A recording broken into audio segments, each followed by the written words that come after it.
Alright, magandang umaga mga kaidol. At ito mga kaidol, panoorin natin no kung paano hinampas ni Hanilit, dating asawa ni ex-President Duterte mga kaidol, kung paano hinampas ng cellphone yung pulis mga kaidol. Alam nyo mga kaidol, yung pulis po, ginagawa lang po nila ang tungkulin bilang pulis at nagprotekta lang po sila mga kaidol, at hindi po sila nang haras mga kaidol. Mas sila pa nga ng haras mga kaidol, si Kitty Duterte at kanyang ina mga kaidol na si Hanilit mga kaidol. Grabe yung pag-ano nila mga kaidol. At ayan na nga mga kaidol no, yung pulis na babae na sugatan mga kaidol no, at nasa ospital po siya nagpagamot mga kaidol.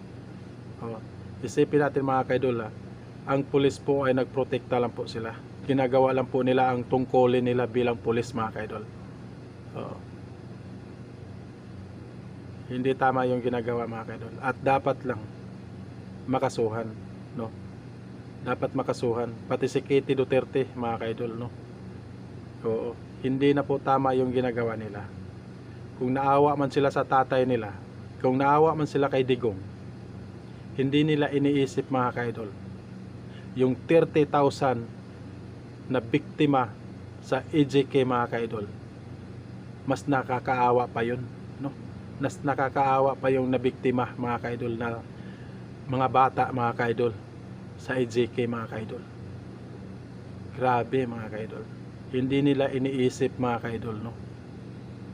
Mas nakakaawa yung napatay sa biktima sa EJK mga kaidol, yung mga bata mga kaidol no? Kung naawa sila kay Digong mga kaidol, isipin mo mga kaidol, kasalanan ni Digong yan no.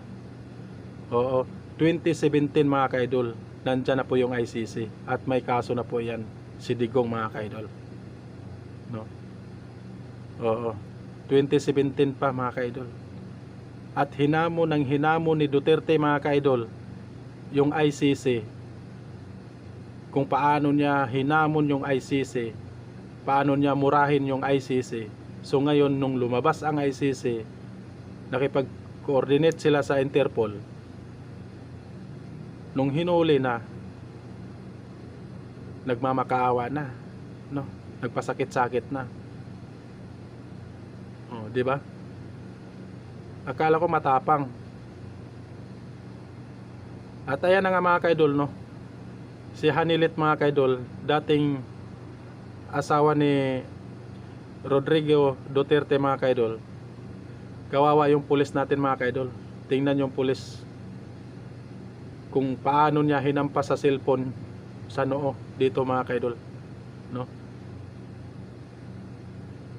na ang pulis ginagawa lang nila ang trabaho nila, ginagawa lang nila ang tungkulin bilang pulis, pero yan pa ang panoorin mga kaidol kung paano hinampas yung pulis ni Hanilit mga kaidol. Naglabas ng larawan ang Philippine National Police, PNP, ng isang pulis na nagtamo ng malaking bukol sa ulo matapos umanong hatawin ng cellphone ni Jonileta Banceña, partner ng dating Pangulong Rodrigo Duterte. Naganap ang insidente nitong Martes habang ipinapatupad ang isang Interpol notice. Ayon kay PNP spokesperson Brigadier General John Fajardo, nakatakdang sampahan ng reklamong direct assault si Banceña.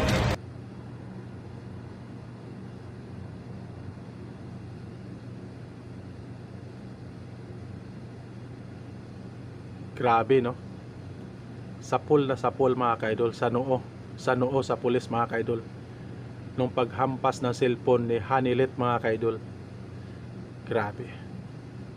Kung isipin natin mga kaidol kung tutuusin mga kaidol sila po ang nangharas sa mga pulis mga kaidol, lalo na si Kitty Duterte mga kaidol. Sila po ang nangharas.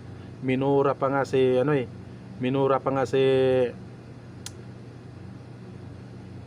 General Torre no, minura ni Kitty Duterte si General Torre mga kaidol.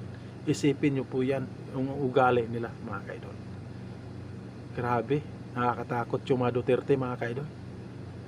Dito lang po mga kaidol, maraming salamat po sa inyo at magandang umaga po sa inyo mga kaidol.